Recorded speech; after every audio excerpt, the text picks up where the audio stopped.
Respira fría, tíos, martes. Ahí voy.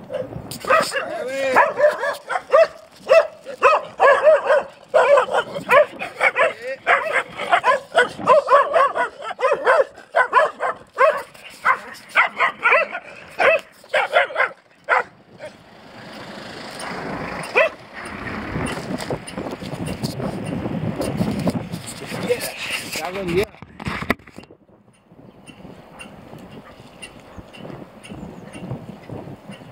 A ver, los pillé a tiempo. Este 26 de marzo de 2019.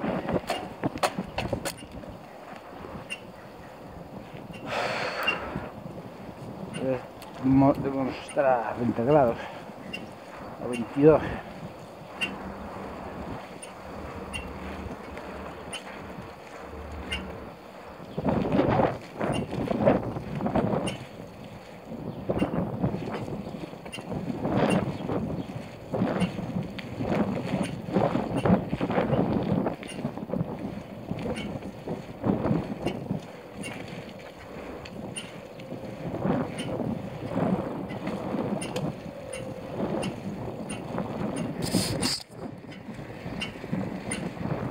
Oh, está grabando.